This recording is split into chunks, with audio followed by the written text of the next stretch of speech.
औज़ुबिल्लाहि बिस्मिल्लाहिर्रहमानिर्रहीम। अस्सलामु अलैकुम नाज़रीन, मैं हूँ आपका मेज़बान Mirza Nadeem Baig, programme views on news with Mirza Nadeem Baig में। नाज़रीन मोहतरम, आज हमारी बहुत खुशबख्ती है कि हमारे साथ एक ऐसी मेहमान शख्सियत है, जिनको ना सिर्फ़ कानून के ऊपर जो है वो पूरी दस्तरस हासिल है, बल्कि वो पाकिस्तान और यूके की सियासत और यूरोप की सियासत के ऊपर भी पूरी कमान रखते हैं। और आपने इनको गाहे-बगाहे पाकिस्तानी मीडिया के प्रोग्रामों में देखा होगा, ख़ासतौर पे जब हमारे सियासी कैदियों के लेन-देन का मामला होता है या पाकिस्तान और यूके का कोई जो है वो मसला दरपेश होता है, तो बड़े-बड़े पाकिस्तान के तमाम चैनल जो है वो राशिद असलम साहब जो बैरिस्टर हैं, उनको जो है वो ऑनलाइन लेते हैं। तो आज हमारी भी बड़ी खुशबख्ती है कि उन्होंने अपनी मसरूफियत से कीमती टाइम निकाला। सबसे पहले बैरिस्टर साहब, मैं आपको खुशामदीद कहूँगा अपने प्रोग्राम में। जी, बहुत शुक्रिया मिर्ज़ा नदीम साहब। और एक दफ़ा फिर आपके प्रोग्राम में आने से बहुत खुशी मिली है। लास्ट टाइम जब बार्सिलोना आए थे तो आपके तवज्जुह से वहाँ पे जो हमारी कम्युनिटी है उनके साथ बातचीत हुई, प्रोग्राम में आके बातें करने का मौका मिला, और आपके एक दफ़ा दोबारा इनविटेशन का बहुत शुक्रिया। बहुत शुक्रिया। अच्छा बैरिस्टर साहब, सबसे पहले मेरा सवाल ये है कि चूँकि ब्रेक्ज़िट का सबसे बड़ा रौला है और आपको पता है कि अभी तक ये जो ट्रेड के हवाले से है, ऊँट किसी करवट बैठते नज़र नहीं आता। अगर फ़र्ज़ करें कि ये ऊँट किसी करवट नहीं बैठता और नो डील होती है, तो फिर यूके, यूरोप के मामलात कैसे होंगे? देखिए, अगर नो डील पे मामला ख़त्म होता है तो ऑब्वियसली उसमें जो टैक्सेशन के हवाले से या ट्रेड ड्यूटीज़ के हवाले से दोनों अतराफ मुश्किलात आएँगी। लेकिन इसमें जो अगर यूके की सिचुएशन देखें तो यूके एक बहुत बड़ा इंपोर्टर है, जो यूरोप की एशिया खरीद रहा है। यहाँ पे जो कंज्यूमर मार्केट है वो काफ़ी बड़ी है, तो उस हवाले से यूरोपियन यूनियन को नुकसान इसमें हो सकता है ज़्यादा।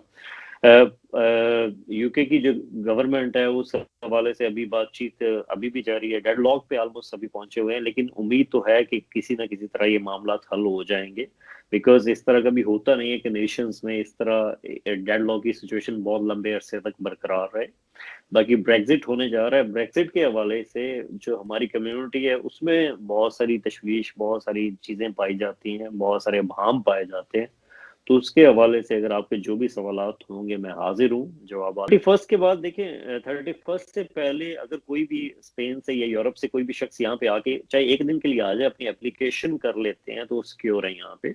बिकॉज उसमें आपको अपने आप को यहाँ पे रजिस्टर्ड जरूर करवाना चाहिए, आपको अपनी एप्लीकेशन जरूर कर लेनी चाहिए। उसमें जो डॉक्यूमेंट्स, रिक्वायर्ड डॉक्यूमेंट्स हैं वो बाद में भी दिए जा सकते हैं। उसमें एक टाइम मिलता है जिसमें आपने डॉक्यूमेंट्स अपने सबमिट करने होते हैं, अपलोड करने होते हैं। तो जो भी लोग चाहे वो स्पाउसेस हैं, किसी के मियाँ बीवी, उनमें से किसी के पास यूरोपियन नेशनैलिटी है, स्पेनिश नेशनैलिटी है, आपका प्रोग्राम यूरोप में भी बाकी जगह पे देखा जाता है, तो जी, आपकी जी। तवज्जो से मैं ये कहना चाहता हूँ कि यूरोप के किसी भी मुल्क की आपके पास नेशनैलिटी या स्पाउसल रिलेशन में आप हुँ। हैं, तो आपको अपने आप को यहाँ पर रजिस्टर्ड करवाना चाहिए। यहाँ पे बहुत सारी अपॉर्चुनिटीज हैं। आपने देखा होगा ब्रेक्जिट के बाद जैसे खबर आई है तो पाउंड का रेट चढ़ना शुरू हो गया है, पाउंड जी, मुस्तहकम हुआ है। तो जी। ये एक इंडिकेशन है कि यहाँ की इकोनॉमी बेहतर हो रही है। दूसरा, यहाँ पे हमारी बहुत बड़ी कम्युनिटी आबाद है, तो ये यहाँ पे रहते हुए बिल्कुल नहीं लगता कि आप पाकिस्तान से बाहर रह रहे हैं। हर चीज़ यहाँ पे मैसर होती है। इतनी बड़ी कम्युनिटी जहाँ पे तादाद में रह रही हो तो उसका एक अपना बेनिफिट होता है, एज होता है इसका। तो जो भी लोग वो आना चाहते हैं उसमें 31 दिसंबर से पहले उनको आके यहाँ पर रजिस्टर्ड होना चाहिए, अपने आप को रजिस्टर्ड करवाना चाहिए, एप्लीकेशन अपनी करनी चाहिए। जैसा मैंने पहले बताया कि डॉक्यूमेंट्स आप बाद में भी, क्योंकि बहुत सारे लोग हैं वो ये कहते हैं कि जी डॉक्यूमेंट्स हमारे नहीं हैं पूरे, इस वजह से नहीं, डॉक्यूमेंट्स आप बाद में भी जमा करवा सकते हैं। उसमें आपके पास एक टाइम फ्रेम होता है जिसमें आपने जमा करवाने होते हैं। लेकिन आपको कोशिश करनी चाहिए कि आप जल्दी से जल्दी यहाँ पे आएँ। हालाँकि यहाँ पे आजकल जिस किस्म की सिचुएशन है कि आधा यूरोप ने बायकॉट किया हुआ है लॉकडाउन की वजह से, ये वेरिएंट वायरस की वजह से, तो लेकिन फिर भी आपके पास थोड़ी सी विंडो होगी जिसमें 30 या 31st को यहाँ पे दो एक दिन हैं जिसमें आपके पास मौका होगा कि आप आके रजिस्टर्ड हो सकते हैं। बाकी बहुत सारे हमारे यूरोपियन नेशनल लोग हैं जो यहाँ पे आए हुए हैं, जिनके स्पाउसेस जो हैं वो पाकिस्तानी नेशनल हैं हुँ, लेकिन हुँ। उनके एक फैमिली मेंबर जो यूरोपियन नेशनल है, तो वो रजिस्ट्रेशन अभी नहीं करवा रहे अपने डॉक्यूमेंट्स की वजह से। तो मैं एक हुँ। दफा फिर कहूंगा कि रजिस्ट्रेशन आप जरूर करवा लें, आप अपनी एप्लीकेशन जरूर कर लें, अपने राइट को सिक्योर कर लें। डॉक्यूमेंट्स बाद में आप होम ऑफिस को दे सकते हैं और बाद में उस पर बात हो सकती है कि थोड़े बहुत कम ज्यादा हो, तो होम ऑफिस उसमें थोड़ी बहुत रिएक्ट कर देता है यहाँ पे। तो अपने आप को सिक्योर जरूर करें यहाँ पे आके, ताकि आपका फ्यूचर, आपके बच्चों का फ्यूचर सिक्योर हो सके। उसका फायदा ये होगा कि 30 जून 2021 तक आपने अगर किसी को भी बाहर से भी स्पॉन्सर करना हो, जैसे अगर आप अपने बहन भाइयों को, माँ बाप को फाइनेंशियल सपोर्ट देते हैं, या अपने नेफ्यूज नीसेस को फाइनेंशियल सपोर्ट देते हैं, वो होली आप पे डिपेंडेंट हैं, तो आप उनको भी यूके में बुला सकते हैं, वो यहाँ पे आ सकते हैं। उनको पहला 6 माह का, फिर 5 साल का वीजा मिलता है, उसके बाद इंडेफिनेट हो जाता है उनका। तो ये एक अच्छी अपॉर्चुनिटी होती है उन लोगों के लिए जिनको आप फाइनेंशियली सपोर्ट कर रहे हैं। अच्छा बैरिस्टर तो साहब, ये जो इस वक्त पाबंदी लगी है कोविड की एक नई किस्म की वजह से यूके पर के फ्लाइट्स बंद हो गई हैं, क्या कोई बाद में इसके बारे में कोई रिलैक्सेशन मिल सकती है किसी बंदे को कि वो इस वजह से यूके नहीं पहुंच सका 31 दिसंबर से पहले?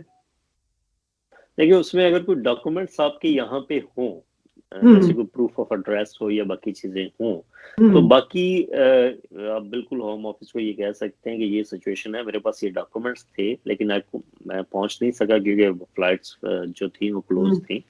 तो हम्म। मैं डॉक्यूमेंट्स, मेरे पास ऐसा प्रूफ है जिसकी बेस पे मैं कह सकता हूँ कि मैंने वहाँ पे अपना आप इस्टेब्लिश करने की कोशिश की है, जिसमें कोई टीवी लाइसेंस हो सकता है, बिजली का बिल हो सकता है, इस किस्म का कोई भी चीज हो सकती है, कोई भी वैलिड डॉक्यूमेंट हो सकता है जिसकी बेस पे आप ये कह सके कि मैंने, या टेनेंसी एग्रीमेंट हो सकता है कि मेरा टेनेंसी एग्रीमेंट हो गया था, ये पेमेंट हो गई थी, तो मैं उधर पहुंच रहा था, फ्लाइट्स मुझे नहीं मिली, तो उस पर होम ऑफिस कंसीडर उसको कर सकता है। ये एक्सेप्शनल सर्कमस्टेंसेज हैं यहाँ पे यूके में, जहाँ पे भी एक्सेप्शनल सर्कमस्टेंसेज हो या आपकी रीच के बाहर सर्कमस्टेंसेज हो, तो होम ऑफिस उसको हमेशा कंसीडर करता है। और अगर आप वो वैलिड रीजन देंगे तो उम्मीद है कि होम ऑफिस यहाँ पे आपकी एप्लीकेशन को एक्सेप्ट करेगा। अच्छा बैरिस्टर साहब, बाज लोगों को ये खदशा भी था कि ब्रेग्जिट के बाद हो सकता है कि जो यूरोपीय यूनियन के लोग वहां पर मौजूद हैं उनके ऊपर कोई मसला आए या उनके लिए कोई मुश्किल आए, उनको यूके से बाहर कर दिया जाए। कोई ऐसी कैफियत तो नहीं हो सकती? देखिए, यहाँ पे यूके की एक रवायत रही है कि जब एक दफा वो दे देते हैं तो उसके बाद ट्रांजिशनल अरेंजमेंट में जो भी लोग होते हैं उनको नॉर्मली कभी भी हम्म। तंग नहीं किया जाता, क्योंकि लोग यहाँ पे आते हैं, उन्होंने अपनी लाइफ एस्टेब्लिश कर लेते हैं, यहाँ पे घर बार ले लेते हैं, बच्चे उनके स्कूल में पढ़ रहे होते हैं, तो यहाँ पे बच्चों के बहुत ज्यादा राइट्स हैं, welfare hmm. Of children act है यहाँ पे, तो बच्चों हम्म। के हवाले से हुकूक हैं, हुकूमत उस पर बड़ा संजीदगी से उस पर गौर करती है। इसके अलावा आपने अपनी लाइफ यहाँ पे फैमिली लाइफ एस्टेब्लिश कर ली होती है, आपका बिजनेस होता है, तो नॉर्मली ऐसा बहुत कम देखने में आया कि इस किस्म की सिचुएशन हो कि जिसमें आपको बाहर निकाल दिया जाए। तो अगर आप आ गए हैं तो मैं ये समझता हूँ कि बहुत कम चांसेस हैं कि आपको यहाँ से निकाला जाए या आपको यहाँ पे स्टेटस ना मिले। अच्छा बैरिस्टर साहब, इमिग्रेशन की पॉलिसी में भी कुछ तब्दीलियां आई हैं ब्रेग्जिट के बाद जो ऐलान किया है यूके ने, उसके बारे में भी जरा हमारे नाजरीन को थोड़ा सा ब्रीफली बताइए, जो पॉइंट सिस्टम जो है वहां पर जी, मुतारिफ करवाया गया है। देखिए, उसमें जो पॉइंट बेस्ड सिस्टम है पहले ये होता था कि ईयू नेशनल कोई भी थे वो यहाँ पे स्टेट हुए एंटर हो सकते थे, अपनी जॉब्स कर सकते थे, घर ले सकते थे, बिजनेस स्टार्ट कर सकते थे। तो हम्म। अब 31 के बाद ये होगा कि जो भी यूरोपियन नेशनल यहाँ पे आना चाहेगा उसको पॉइंट बेस्ड सिस्टम में, जिस तरह बाकी दुनिया के लोग हैं, जो पाकिस्तान के लोग हैं, इंडिया के लोग हैं, हम्म। ये बाकी ममालिक के लोग हैं, वो जिस रूट के तहत आते हैं उनको भी उसी रूट में आना पड़ेगा। उसके लिए कुछ कैटेगरीज जो अनाउंस की गई हैं, उसमें सीधा सीधा जो कैटेगरीज है वो मैं आपके तवज्जुह से आपके नाजरीन को बता देता हूँ। एक स्किल्ड वर्कर वीजा है जिसमें आपको 70 पॉइंट्स पूरे करने पड़ते हैं। ये हम्म। मैं 31 दिसंबर के बाद की बात कर रहा हूँ कि किसी ने भी अगर आना है। उसमें जो 70 पॉइंट्स है उसमें 20 पॉइंट्स जो हैं वो आपकी जॉब के, कि आपकी जॉब जो है अप्रोप्रिएट लेवल पे हो। उसके बाद 20 पॉइंट्स आपकी सैलरी के हैं कि वो 25,600 से ऊपर हो। 20 पॉइंट्स आपके हैं कि वो आरक्यूएफ लेवल 3 से ऊपर हो। आरक्यूएफ लेवल हम्म। 3, पहले मैं थोड़ा सा इस पर ब्रीफ कर दूं आपको कि पहले आरक्यूएफ लेवल 6 होता था जिसमें काफी पढ़े लिखे लोग आते थे। हम्म। अब उन्होंने उसको कम करके आरकेएफ लेवल 3 कर दिया, जिसमें बेसिक प्रोफेशन के लोग आ सकते हैं, जैसे इलेक्ट्रिशियन हो गए, प्लम्बर हो गए, हम्म। शेफ हो हम्म। गए, इस किस्म की बहुत सारी कैटेगरीज हैं, ये गाड़ी रिपेयर करने वाले लोग हो गए। तो उसमें ये जरूरी है कि आपके पास जॉब ऑफर हो यहाँ पे। जब जो जॉब ऑफर, जो भी बिजनेस, जो भी कंपनी आपको देगी वो होम ऑफिस के साथ रजिस्टर्ड होगी, और जब जॉब ऑफर आपको इशू करेगी उसके आपको 20 पॉइंट्स मिलेंगे। अच्छा बैरिस्टर तो साहब, सॉरी। जी इसमें जी, 10 जारी रखिए। पॉइंट्स और हैं जो इंग्लिश लैंग्वेज के बेसिक लेवल का कोर्स है, बेसिक इंग्लिश का कोर्स हम्म है, वो आपको पास करना है। इस तरह आपके 70 पॉइंट्स अगर आप पूरे करते हैं तो आप यहाँ पे वीजा अप्लाई कर सकते हैं। हम्म, उस 70 पॉइंट्स पूरे करने के बाद, जी जी। जी 70 पॉइंट्स पूरे करके आप यहाँ पे वीजा अप्लाई कर सकते हैं। और 5 साल के बाद आप इंडेफिनेट के लिए यहाँ पे हकदार होते हैं, सब्जेक्ट टू के आप सारी कंडीशंस मीट करते हैं, आपने जॉब पूरी की है 5 साल, तो 5 साल के बाद इंडेफिनेट मिल जाता है। यूरोप में, आप भी यूरोप में रह रहे हैं, बहुत कम ऐसे कंट्रीज हैं जो 6 साल के बाद आपको नेशनलिटी दे देते हैं, रेड पास, यहाँ पे जी पासपोर्ट, जी। आपको ब्रिटिश पासपोर्ट मिल जाता है। ये एक अच्छी चीज़ है यहाँ पे। अब बेनिफिट्स के, आप जो भी आपके जो नॉर्मल है वो उसके हकदार होते हैं यहाँ पे। दूसरा, इसमें दो और कैटेगरीज हैं, एक स्टार्टअप वीजा, एक इनोवेटर वीजा है। स्टार्टअप वीजा में अगर आपके पास कोई इनोवेटिव आइडिया है, ऐसा आइडिया जो पहले यहाँ पे कहीं यूज नहीं हुआ यूके में, तो आप उस आइडिया को लेके यहाँ पे एंडोर्समेंट बॉडीज हैं उनको देते हैं। एंडोर्समेंट बॉडीज आपको एंडोर्समेंट सर्टिफिकेट इशू कर देती हैं, उसकी बेस पे हम्म आप बिजनेस कर सकते हैं। उसमें कोई इन्वेस्टमेंट की जरूरत नहीं है, आपका टैलेंट होना चाहिए, आपके पास एक आइडिया होना चाहिए।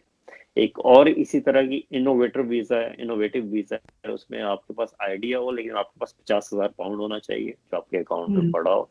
आप उनको हम्म, शो करते हैं कि आपने 50,000 पाउंड यूके मार्केट में इन्वेस्ट करना है।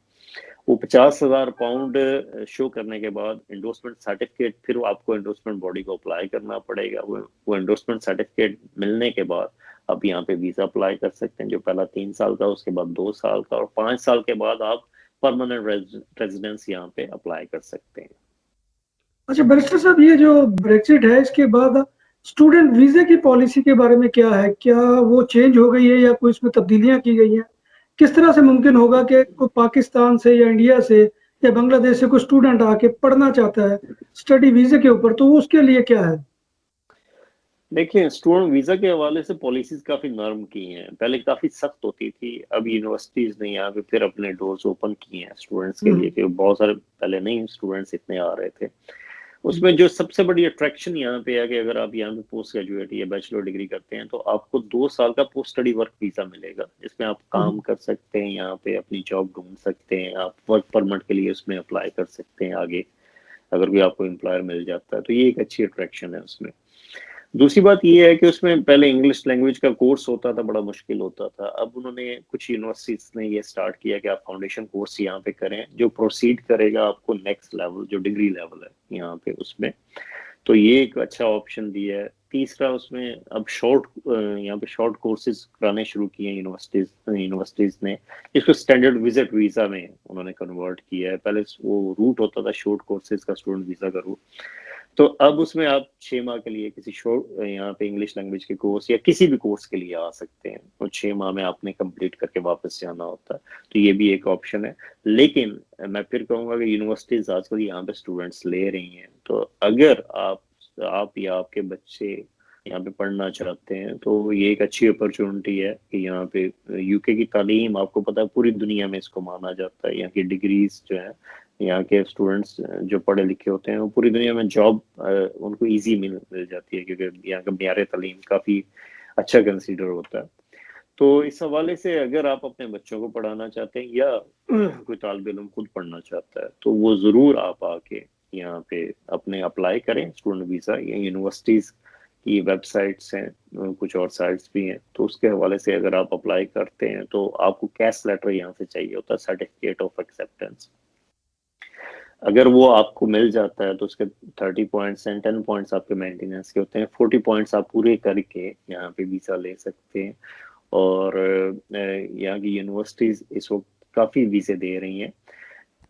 उसमें जो रेशो आई है इस वक्त, वो काफ़ी अच्छी रेशो है स्टूडेंट वीज़ा की एक्सेप्टेंस की पाकिस्तान से। अच्छा बैरिस्टर साहब, जो इस वक्त इलीगल स्टेटस के हामिल लोग वहाँ पे इमिग्रेट्स खासतौर पे यूके के अंदर मौजूद हैं, उनके बारे में भी कोई पॉलिसी सख्त की गई है या कोई नरम है, या उनको लीगल किया जाएगा या डिपोर्ट किया जाएगा, क्या होगा? देखिए, उसमें हुकूमत यहाँ पे खामोश है अभी। हम्म ये कोशिश थी, हमारी भी कोशिश थी, हमने भी काफ़ी प्लेटफॉर्म पे आवाज़ बुलंद की कि उनको एमनेस्टी दी जाए, क्योंकि यहाँ पे जो प्राइम मिनिस्टर थे उन्होंने कुछ इस किस्म के प्रोमिस भी किए थे आने से पहले कि इलीगल को लोगों को एमनेस्टी अनाउंस हो सकता है, हो जाए, एक्सपेक्ट किया जा रहा था, लेकिन वो अभी तक हुई नहीं है। हाँ, उसमें और बहुत सारे चीजें हैं जो कंसीडर होती हैं। अगर कोई इलीगल शख्स जो यहाँ पे मुकीम हो, जो कि अभी जो रफ एस्टिमेट है वो 1 मिलियन से ज्यादा है लोग, तकरीबन 10 से 12 लाख के दौरान वो तादाद है जो यूके में मुकीम है। तो ये एक बहुत बड़ी तादाद होती है किसी भी मुल्क में इलीगल लोगों की। तो अगर उनको स्टेटस दिया जाता है तो ऑब्वियसली वो टैक्स नेट में आ सकते हैं, वो अपना फाल किरदार यहाँ की इकोनॉमी में अदा कर सकते हैं। अगर वो एमनेस्टी तो अभी जो है उस पर कोई नुमाया पॉलिसी नहीं है, लेकिन अगर कोई शख्स जो इलीगल है यहाँ पे और वो कोई केस करना चाहता है तो होम ऑफिस उसमें काफी सारे पहलू जो है वो कंसीडर करता है। उसमें एक पहलू ये है कि उसकी प्राइवेट या फैमिली लाइफ यहाँ पे एस्टेब्लिश है। तो फैमिली लाइफ है तो यहाँ पे जो उसके वाइफ, आपकी उसकी जो स्पाउस है या उनके बच्चे हैं, उनका स्टेटस क्या है। तीसरा, अगर बच्चे हैं, अगर वो 7 साल से यहाँ पे मुकीम है तो फिर भी वीजा दिया जाता है यहाँ पे इलीगल शख्स को। अगर वो कोई शख्स इलीगल है तो उसका यहाँ पे यूरोपियन नेशनल या ब्रिटिश नेशनल के साथ ताल्लुक है और वो एक रिलेशनशिप में है, पार्टनरशिप, बॉयफ्रेंड के रिलेशनशिप में या पार्टनरशिप में है, तो उसको भी कंसीडर करके 10 ईयर्स रूट पे वीजा दिया जा सकता है। एक और है कि अगर आपको कोई साइकोलॉजिकल इश्यूज हैं और आप मेडिकल ट्रीटमेंट ले रहे हैं तो उसमें साइकोलॉजिस्ट की जो अच्छी रिपोर्ट्स हैं उसकी बेस पे भी होम ऑफिस कंसीडर करता है कि अगर कोई सीरियस इश्यूज हों तो उस पे भी होम ऑफिस जो है अपनी जिम्मेदारी समझते हुए यहाँ पे आपको वीजा ग्रांट कर सकता है। तो इस तरह के बहुत सारे पहलू हैं। मेडिकल भी एक इशू हो सकता है। अगर आपको ट्रीटमेंट पाकिस्तान या इंडिया जहाँ पे भी आपको डिपोर्ट किया जा रहा है वहाँ पे वो ट्रीटमेंट आपके लिए मैसर ना हो, अगर वो तो बहुत महंगा हो, आपकी एक्सेस में ना हो, तो ये भी होम ऑफिस जो है उसको कंसिडर करता है, उस पहलू को भी। एक और है कि अगर आपको कोई ऐसी बीमारी है कि आप ट्रैवल नहीं कर सकते और डॉक्टर यहाँ पे लेटर दे देता है कि आप ट्रैवल नहीं कर सकते, तो होम ऑफिस उस लेटर को भी कंसिडर करता है। तो ऐसी बहुत सारी चीजें हैं, ये डिपेंड करता है हर इंडिविजुअल के सर्कमस्टेंसेस पे। तो मैं अक्सर क्लाइंट्स को ये जरूर कहता हूँ कि आप अपने आप को असेसमेंट जरूर करवाएं किसी वकील से, उसके पास जाएं जो भी आपके नियरेस्ट है, उसको कहेंगे जी मुझे असेस करो कि मेरी प्राइवेट लाइफ या बाकी चीजें जो हैं उस पर मैं किसी तरह अप्लाई कर सकता हूँ या नहीं कर सकता। तो ये बहुत जरूरी होता है कि एक प्रॉपर लीगल एडवाइस इस हवाले से दी जाए। अच्छा बैरिस्टर साहब, आखिरी सवाल आज की नशिस्त का, चूंकि ये भी मुझे बहुत ज़्यादा लोगों ने कहा था कि बैरिस्टर साहब से पूछिएगा, ये जो हमारे वहाँ पर सियासी मफरूरीन है, क्या इनकी पाकिस्तान वापसी हो सकेगी या इमरान खान साहब आके कान से पकड़ के ले जाएंगे? देखें, इसका एक तो सियासी जवाब है, एक लॉजिकल लॉ के हवाले से ये जवाब है कि ये जो है मुमकिन नहीं है। ये बड़ा मुश्किल प्रोसेस है। एक्स्ट्राडिशन का जो प्रोसेस है वो बहुत मुश्किल प्रोसेस है कि एक्स्ट्राडिशन का कोई ट्रीटी पाकिस्तान के साथ नहीं है। इसी वजह से अगर आप देखें कि अब इमरान खान साहब या उनके जो मशीरान हैं, जो एडवाइजर्स हैं, उन्होंने एक डिफरेंट लाइन ली है कि जी डिपोर्ट, यूके उनको डिपोर्ट करे, यूके के कंधों पे वो डाल रहे हैं कि जी आप डिपोर्ट करें। अब यूके अगर डिपोर्ट करता है तो उसमें भी बहुत सारे लीगल जो है पहलू होते हैं। वो अगर नवाज शरीफ साहब के पास या किसी और जो भी लोग हैं उनके पास प्रॉपर वीजा ना हो तो फिर तो वो डिपोर्ट हो सकते हैं, जिसमें फिर भी राइट ऑफ अपील होता है। क्योंकि ऐसे में पॉलिटिकल विक्टिमाइजेशन का एक इशू आ सकता है और बहुत सारे इश्यूज आ सकते हैं। यहाँ की कोर्ट्स जो है उसमें किसी भी किस्म की डिपोर्टेशन को चैलेंज किया जा सकता है। तो वो जो बात है कि इमरान खान साहब आएंगे वो कान से पकड़ के ले जाएंगे, मैं ये समझता हूँ कि वो सियासी बात है, उसमें बड़ा मुश्किल है इस तरह का अमल करना। बाकी अगर प्रॉपर वे में चला जाए डिपोर्टेशन के तो एक प्रोसेस है जिसको आपको अडॉप्ट करना पड़ेगा यहाँ की हुकूमत को। अगर एक्स्ट्राडिशन के लिए जाते हैं तो एक्स्ट्राडिशन के लिए पाकिस्तान की हुकूमत कहती है कि जी हमारा कोई मुआहदा नहीं है, लेकिन आपके प्रोग्राम में मैं एक थोड़ा सा हिंट पाकिस्तानी हुकूमत को जरूर दूंगा कि हमारा एक मुआहदा है। वो जी जी। मुआहदा है कॉमनवेल्थ कंट्रीज का, जिसमें एक्स्ट्राडिशन पॉसिबल है। मेरा ख्याल है कि नवाज शरीफ जो इमरान खान साहब के एडवाइजर हैं उनको भी बहुत हद तक इसका इलम नहीं है, लेकिन हमारा एक मुआहदा है, उसके थ्रू हम एक्स्ट्राडिशन अप्लाई कर सकते हैं। हाँ, प्रोसेस लंबा, टाइम टेकन है, लेकिन वो तो वैसे भी कोई भी चीज स्टार्ट करेंगे तो होगा। तो अगर उसमें कोई बेसिस, लीगल बेसिस बन सकती हो तो यहाँ की हुकूमत, यहाँ की कोर्ट जरूर उसको कंसिडर करती है। बैरिस्टर साहब, आपका बहुत शुक्रिया, बड़ी मोहब्बत आपकी कि आपने हमें टाइम दिया और जो उसके लिए हमारे ज़रिया बने हैं सैयद साहब, मैं उनका भी मशकूर हूँ। तो आप आखिर में कोई पैगाम देना चाहें पाकिस्तानी कम्युनिटी ख़ास तौर पे पूरे यूरोप के अंदर जो मुकीम है? जी, पाकिस्तानी कम्युनिटी के लिए ये है कि हम इंशाल्लाह बहुत जल्द वहाँ पे सर्जरी अपना जो है छोटा सा ऑफिस स्पेन में खोलने का इरादा रखते हैं।